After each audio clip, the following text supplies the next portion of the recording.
মুমিন যারা আছো তোমরা খবরদার কাফেরদেরকে বন্ধু হিসাবে গ্রহণ করো না। একদম স্পষ্ট ভাবে বলেছে, ওয়া মান ইয়াফআল যালিকা ফালাইসা মিনাল্লাহি শাই। যারা এটা করবে তাদের সাথে আল্লাহর কোনো সম্পর্ক নেই। আর ওদের সাথে যদি আপনার সাক্ষাৎ হয়, আপনার উপরে তাদের আক্রোশ আছে, নিঃসন্দেহে ওখানে তাকিয়া ব্যবহার করবে। তাকিয়া কি জিনিস? তাকিয়া হচ্ছে সত্য গোপন করা। আপনি তাকে ভালোবাসেন না, কিন্তু এটা প্রকাশ করা যাবে না, এটাও শিখিয়ে দিয়েছেন। আমি কাফেরকে ভালোবাসি তো বাসি না, আমি ওদের পাত্রতে খেতেও পারি না।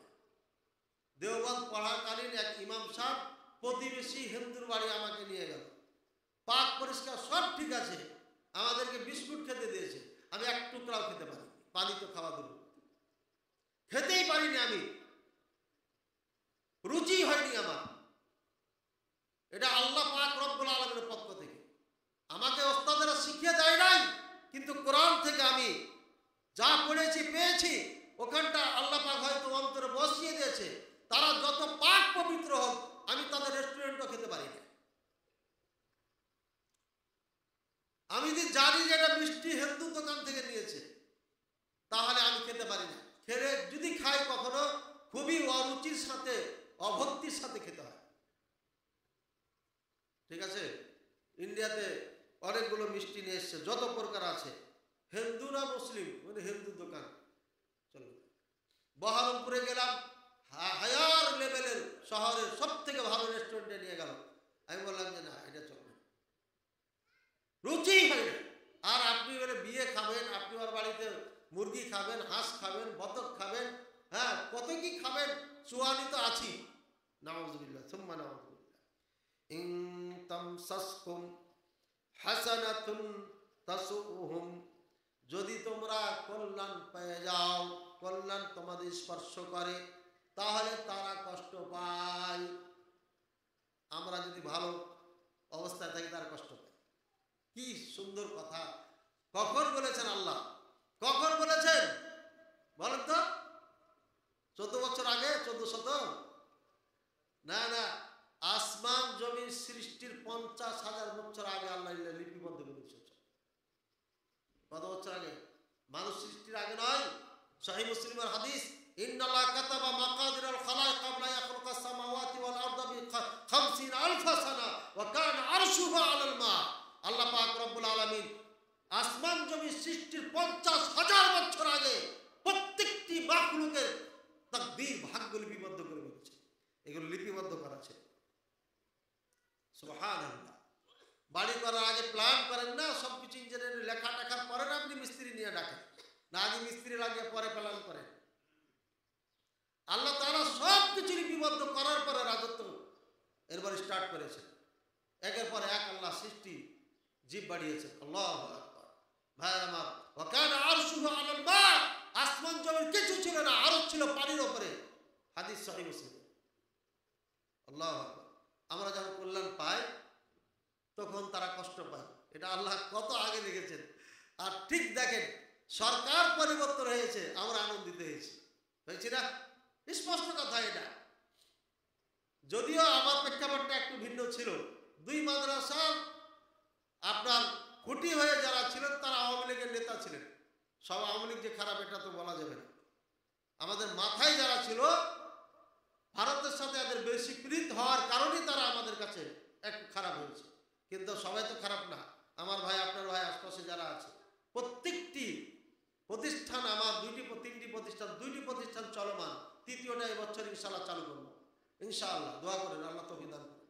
এই 2টি প্রতিষ্ঠান যে ধরে রেখেছিল, সেই আওয়ামী লীগ নেতারাই ছিল আমার সাথে। আল্লাহ তাদেরকে যা যা খায় দান করুন।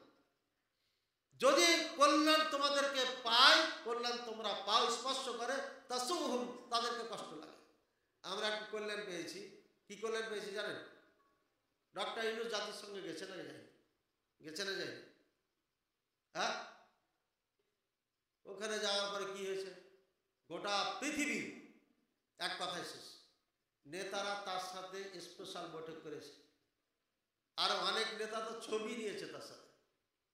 নোবেল নোবেল পুরস্কৃত 12 জনের মধ্যে একজন। লোকটাকে আমরা আসলে চিনি না। আমরা আলেম ওলামা তো অনেক দূরই তার থেকে, কারণ সে গ্রামীণ ব্যাংকের যাই হোক একজন তো ছিলই বা আছে, আল্লাহ ভালো জানেন। এই জন্য আমরা এগুলো তো অনেক আগে থেকেই দূরে দূরে থাকি।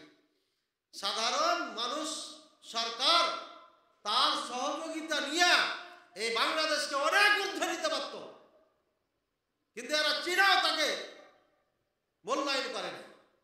এতগুলো প্রধান দেশে তার সঙ্গে ছবি দিচ্ছে, মিটিং করছে, মোদিজির মাথা একবার নষ্ট হয়ে গেছে। মোদিজির পাঞ্জাবি পরেও কাজ হয় না, এত বড় দাঁড়িয়ে রেখেও কাজ হচ্ছে না। মোদিজির মাথা নষ্ট সেদিন হয়েছে বেশি করে।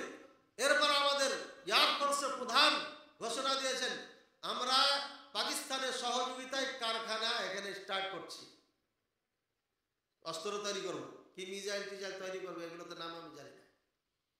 আর জাপান থেকে আমরা ক্রয় করতেছি, কি জন্য ক্রয় করবো, এটা আপনারা তো শুনেন, খবরে সবসময় থাকে। এই একটা ঘোষণা।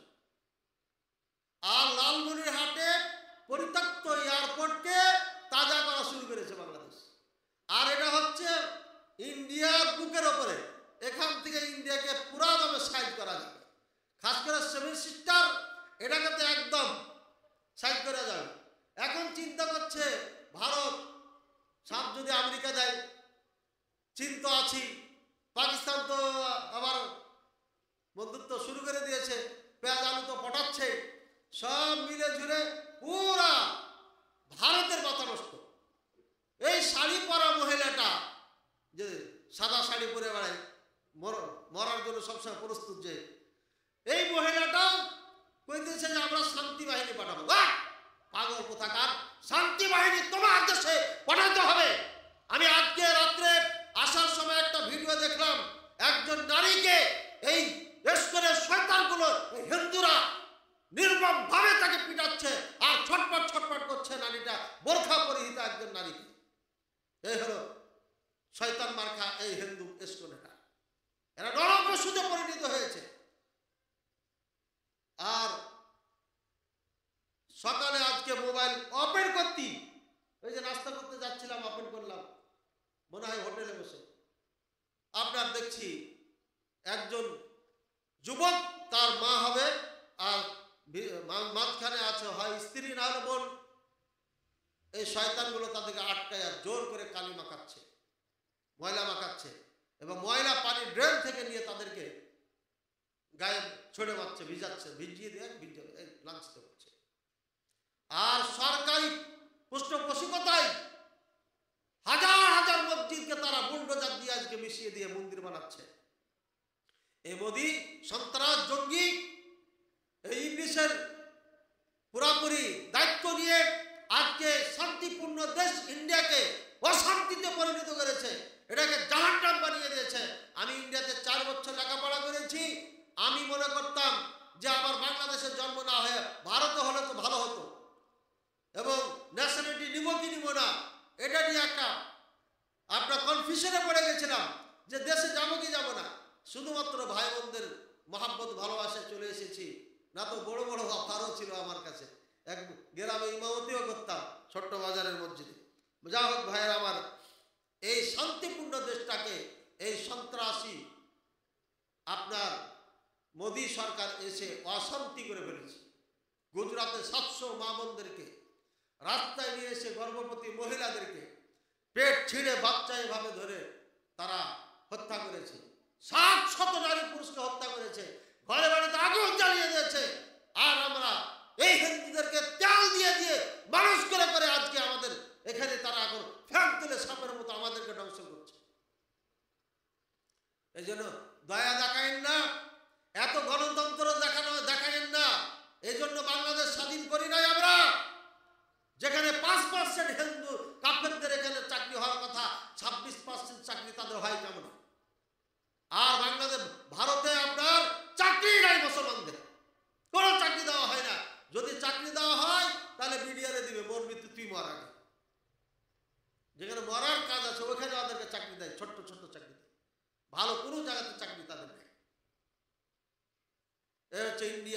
হিংসুটা একটা দেশ। আর তারা সবাই, কংগ্রেস একটা ভালো ছিল, মুসলমানদের পক্ষে কিছুটা ছিল, হ্যাঁ, এও একই কথাই বাংলাদেশের বিপক্ষে বলেছে।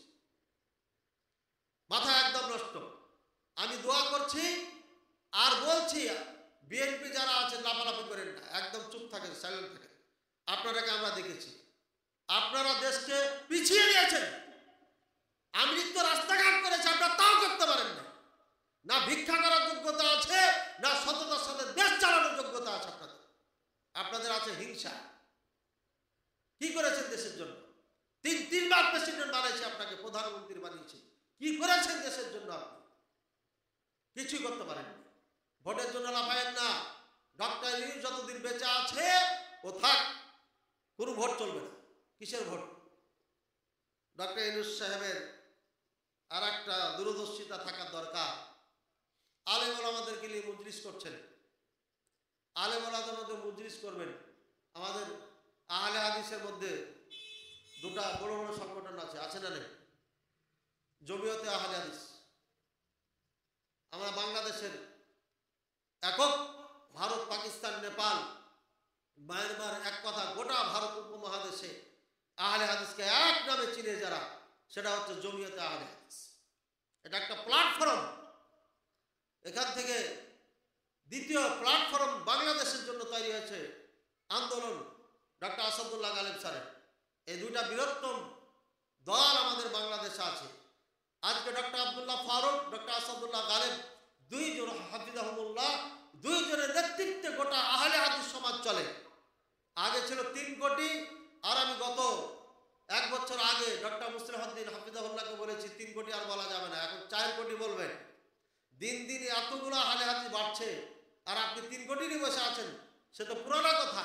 এই জন্য এখন 4 কোটি চলছে না, সব বক্তারাই বলছে 4 কোটি আহলে হাদিসকে শাসন করে। এত বড় বড় নেতা থাকার পর বাচ্চাদেরকে নিয়ে কিসের মিটিং করে না? বাচ্চাদেরকে দিয়ে কিসের মিটিং? ওদিক থেকে কিছু বাচ্চা, এদিক থেকে কিছু বাচ্চা নিয়ে হাই হোলা চলছে। আমি আল্লাহ সাক্ষী, আমি হিংসার জন্য বলছি না ভাই। আমি বলছি যদি কিছু করতে হয়, দেশে ঐক্য গড়ে তুলতে হয়, তাহলে নেতা যার নেতৃত্বে সমাজ চলছে, এই বৃহত্তম আপনার সংগঠন চলছে, সেই মাথাটাকে ধরে নিয়ে এসে আপনার পাশে বসান। আমরা খুশি হয়ে যাব যে না, আমাদের নেতার সাথে আমাদের দেশের নেতার সম্পর্ক, সুতরাং আমাদেরকে এই নেতার পক্ষে কাজ করার দরকার। আমাদের নেতাই ডিসিশন দিয়ে দিবেন আমাদেরকে। সুতরাং গঠনমূলক আর নিয়মতান্ত্রিকভাবে দেশকে এগিয়ে নেওয়ার জন্য আপনার পরামর্শ নেন এবং সেভাবেই কাজ করেন। ইনশাআল্লাহ সফলতা আসবেই। আল্লাহ তাআলা আমাদের বুঝার তৌফিক দান করুন। ভাইরা আমার, আল্লাহ পাক রব্বুল আলামিন আমাদেরকে বারবার বোঝাচ্ছেন, যদি তোমাদেরকে ভালো কিছু স্পর্শ করে তাহলে তারা কষ্ট পেয়ে যায়। আজ বাংলাদেশ যখন অঙ্গীকারবদ্ধ, আমরা এই দেশকে শক্তিশালী একটা দেশে পরিণত করব, এই চিন্তাটা আমি খালি বারবার বলতাম। বাংলাদেশ কেন সামরিকভাবে শক্তি অর্জন করছে না? পাকিস্তান বুঝেছে ভারত আমাদের বন্ধু নয়। ভারত থেকে আমাদেরকে কৌশলে তাড়িয়ে দিয়ে পাকিস্তান বানিয়েছিল ভারত। আর এই ভারত কৌশল করে পাকিস্তানকে 2 দিকে ভাগ করে ফেলেছে। তখন পাকিস্তান বুঝে নিয়েছে যে ভারত আমাদের চিরশত্রু, এর সাথে মোকাবেলা করতে হলে আমাদের ক্ষমতা অর্জন করতে হবে। তাই খেয়ে না খেয়ে তারা পারমাণবিক বোমার মালিক হয়ে গেছে। আলহামদুলিল্লাহ, আজকে একজন নাগরিক বুক ফুলিয়ে বলতে পারছে, একজন नागरिक साधारण नागरिक पंजाबी परे आछे बोलছে हम 13 मिनट में पूरे हिंदुस्तान को मिट्टी के साथ मिटा देंगे। 13 मिनिटेर मध्य पूरा इंडिया के আমরা মাটির সাথে মিশিয়ে দিতে পারি। এটা গৌরব অহংকার ফখর করে বলতে পারছে। আর আমরা বাঙালি কি বলবো? হ্যাঁ, আমরা বাঙালি কি করব? বেটি ছেলে নিয়ে ব্যস্ত রয়েছেন আপনারা, পাগলের দল কোথায়। পুরা দেশের মানুষই পাগল। আমরা এই দুই শাড়িওয়ালা মহিলা ছাড়া নেতা হওয়ার যোগ্যতা কেউ রাখে না। যারা তাদের পিছে পিছে ঘুরে বেড়াচ্ছে কাপুরুষ ছেড়া, এদের কোনো পুরস্কার কিছু নেই, এদের ব্যক্তিত্ব প্রেস্টিজ মান সম্মান কিছুই নাই। ওই দুই নারীর পিছে পিছে ঘুরে বেড়ায়। ওকে পরামর্শ দিয়ে দেশ চালিয়ে নিতে হবে। কি বলেছে আল্লাহ তাআলা বুঝার তৌফিক দান করুন। কখন কে ক্ষমতা এসে কি করে না করে আল্লাহ ভালো জানে। ওয়াইন তুসিবকুম সাইয়্যিআ ইয়াফরাহু বিহা, আর যখন তোমাদের অকল্যাণ গ্রাস করে তখন তারা আনন্দিত হয়ে যায়। সুবহানাল্লাহ, আল্লাহ কত আগে বলে দিয়েছে। আল্লাহ আমাদেরকে কত ভালোবাসে যে আমাদেরকে দিক নির্দেশনা আল্লাহ দিয়ে দিচ্ছেন, গাইডলাইন দিয়ে দিয়েছেন যে তোমরা এভাবে থাকো, এভাবে চলো, তোমাদের দুশ্মনগুলোকে চিনো, আল্লাহ চিনিয়ে দিয়েছেন। কিন্তু আমরা এমন মুসলমান যাই কোরআন পড়ি না, কোরআনের সাথে আমাদের কোনো সম্পর্ক নাই, যার কারণে আজকে কোরআন থেকে বিমুখ হওয়ার কারণে পাশ্চাত্যের দাসত্ব আমরা স্বীকার করে নিয়েছি। নাউযুবিল্লাহ সুম্মা নাউযুবিল্লাহ। আল্লাহ তাআলা আমাদের বুঝার তৌফিক দান করুন। আল্লাহ তাআলা আমাদেরকে কোরআনের উপরে ফিরে আসার তৌফিক দান করুন। কোরআনের উপরে আপনার কোরআনের ভাষা বুঝার তৌফিক দান করুন। বলেন আল্লাহুম্মা আমিন। ওয়া ইন তাসবিরু ওয়া তাত্তাকু লা ইয়াদুররুকুম কাইদুহুম শাইআ। চিন্তা হচ্ছে হুজুর খালি খুতবায় গরম দিয়ে বলে দিলে হবে না। আপনি তো আন্তর্জাতিক কোনো চিন্তা ভাবনা খবর রাখেন না। যদি দাদাদের পাঁচাটা গোলাম না হন তাহলে তো দেশে ক্ষমতায় টিকতে পারবেন না, মেরে খেয়ে ফেলবেন। কি বলেন? এটা চিন্তা না আপনাদের? মুহাম্মদ সাল্লাল্লাহু আলাইহি সাল্লাম আল্লাহ তাআলা এটা জবাব দিয়ে দিয়েছেন, ওয়া ইন তাসবিরু ওয়া তাত্তাকু লা ইয়াদুররুকুম কাইদুহুম শাইআ।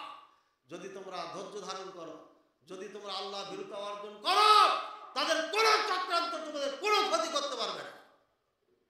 মুহাম্মদ সাল্লাল্লাহু আলাইহি সাল্লামের গুটি কয়েকজন সাহাবী নিয়ে সমস্ত কাফের একত্রিত হয়ে মক্কার মুশরিক, তায়েফের মুশরিকেরা, কাফেররা আর মদিনার থাকা ইহুদিরা পর্যন্ত ঐক্যবদ্ধ হয়ে হামলা করে মুসলমানকে পরাজয় ঘটাতে পারে না। কিসের শক্তি? আল্লাহ প্রদত্ত শক্তি।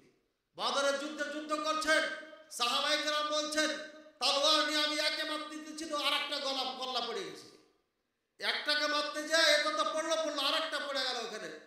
আমি মনে করছি অন্য কেউ মেরেছে, সবাই দেখছে একই অবস্থা। একটাকে মারতে যায় আরেকটাকে ঘায়েল করা হয়েছে। কি ঘটনা? পরে না কোরআনের খবর জানতে পারলো যে আল্লাহ ফেরেশতা পাঠিয়েছিলেন। আল্লাহ, আর আল্লাহ কোরআনে ফেরেশতাদেরকে বলে ওয়াদরিবু আনাকাহুম, এদের গার্দানে মারো, একদম গার্দান দেখে মারো। এদের গার্দান রাখার এদের যোগ্যতা নেই, থাকার যোগ্যতা নেই। এরা এই মাথা দিয়ে কিছু দেখে নাই, বুঝে নাই, শুনে নাই, সুতরাং এই মাথায় দেহের সাথে রাখা যাবে না, গর্দান পার করে দাও। আল্লাহ পাক রব্বুল আলামিন শিখিয়ে দিয়েছেন যুদ্ধ করা, আর এই বোকা মুসলমান যুদ্ধ ছেড়ে দিয়েছে। যুদ্ধ ছেড়ে দেয়া পাশ্চাত্যের গোলামি করে বেড়াচ্ছে। গোলামি বাদ দিতে হবে। যদি আপনি ভয় করেন তাহলে তাকান ফিলিস্তিনের দিকে, বাড়ি ঘর গেছে তো গিয়েছে, হ্যাঁ 50,000 মারা গেছে তো গিয়েছে, 50 লাখ মারা যাক তাতে গিয়েছে, জান্নাতে যেতে হবে। আমার তো এখন জিটা ছটপট করছে যে কখন এই কাফেরদের সাথে যুদ্ধ শুরু হবে। কারণ দুইটা স্ত্রী এই দুনিয়াতে, একটা স্ত্রী নিয়ে জীবন কাটালাম, দাড়ি মুখ পেকে গেল সব, আর এই জান্নাতে যে দুইটা বউ নিয়ে থাকবো এটা হলো নাকি? হ্যাঁ 72টা দরকার আছে। কয়টা? কাজা আদায় করতে হবে। 72টা স্ত্রী দরকার জান্নাতে। এই জন্য আমি সর্বপ্রথম বাংলাদেশের যুদ্ধ লাগলে প্রথম আমি অস্ত্র ধারণ করবো তাদের বিপক্ষে ইনশাআল্লাহুল আজিজ। বুঝেছেন না বুঝেন নাই? আহলে হাদিসের বাচ্চা আমরা, কোরআন সুন্নাহ সৈনিক, কাপুরুষ নয়। তবে আমরা দেশে বিশৃঙ্খলা করি নাই, এই জন্যই আমরা বলি নাই। যুদ্ধের বক্তব্য আমার আগে অনেক কড়া ছিল। 4টা আফগানিস্তানে যখন হামলা করে আমেরিকা, 4টা খুতবা দিয়েছিলাম যুদ্ধের উপরে। তো বাংলা ভাইয়েরা মনে করছে যে এটা আমাদের দলেরই লোক মনে হয়। পরে আমাকে বিশাল গহীন একদম নির্ঝুম, কোনো সাড়া শব্দ নাই মিটিংয়ে একটা আমাকে অ্যাটেন্ড করাইছে। আমাকে বললো আসেন বাইতুল সালাম মসজিদের পাশে না দারুস সালাম, হ্যাঁ দারুস সালাম মসজিদের পাশে আসেন। ভাবছি মসজিদে মিটিং হবে, পরে দেখি নিতে এমন জায়গায় নিয়ে গেছে চিল্লাও কাউকে পাওয়া যাবে না। বুঝছেন? দিয়া বলছে যে এখন আমরা ইসলাম কায়েম করবো দেশে। যা হোক ভাগ্য ভালো, আমি গেছিলাম। আমি বললাম কে কে লড়াই করতে জানেন, ক্যারাটি কে কে জানেন হাত উঠে। কেউ জানে না। আমি ফাইট করবো, এখন লড়াই করবো। আমাকে যদি হারাই দিতে পারেন তাহলে ওসিকে হারাইতে পারবেন। অস্ত্র চিন্তা পরে, আগে নিজে আপনি আত্মরক্ষা করতে পারেন কিনা। একজনে দাঁড়ায়নি, কেউ আধা বয়সের আর দুই একটা যুবক টুবক ছিল, ঠিক আছে। ওরা মনে করছে হুজুর বা কোন ক্যারাটে ফাইটার, অসুবিধা লাগে আমার নাকটাক ফাটাবো। আমাকে যে এতটুকু কলিজা নাই, আর থানা দখল করে ইসলাম কায়েম করবেন, পাগলামি করার জায়গা পান নাই। মিটিং শেষ, আলহামদুলিল্লাহ। এরপরে আমি সৌদি আরব চলে যাচ্ছি, গেলাম হয়তো কয়েক মাস পরে। এরপরে তো সরকার বুঝতে পারলো যে না, এরা উল্টা পথে চলছে। বুঝছেন, এরা উল্টা পথে ছিল। এরা দেশের মানুষকে মাইরা ইসলাম কায়েম করবে, আর জেহাদ হচ্ছে কাফেরদের সাথে হবে। এই জন্য জেহাদের ওয়াজ চলবে, আছে, চলবে কিয়ামত পর্যন্ত। আর জেহাদ মাদিন ইলা ইয়াউমিল কিয়ামা, জেহাদ কিয়ামত পর্যন্ত চালু থাকবে। এখন বাংলাদেশে নাই, আপনার ইয়াতে আছে, ফিলিস্তিনে আছে। যারা যেতে পারবেন যান।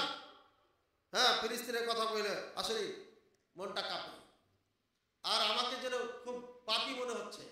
কেন মনে হচ্ছে? কয়েক মাস থেকে একজন আমার কাছে সহযোগিতা চাচ্ছে ফিলিস্তিনে। এই 2-3 দিন আগে আমাকে মেসেজ করেছে, কিন্তু সহযোগিতা করতে করবো। আমার মাদ্রাসা চালাইতে চালাইতে অবস্থা খারাপ, কোন মাসে পারি বেতন দিতে, তারপরে চায়া চিন্তা টানটুন দিয়া কোনো রকম আল্লাহ চালিয়ে নিচ্ছে, আলহামদুলিল্লাহ। তো বুঝতে পারছি আল্লাহ আমাকে মনে হয় বেশি দিবে না, এভাবেই পার করবো।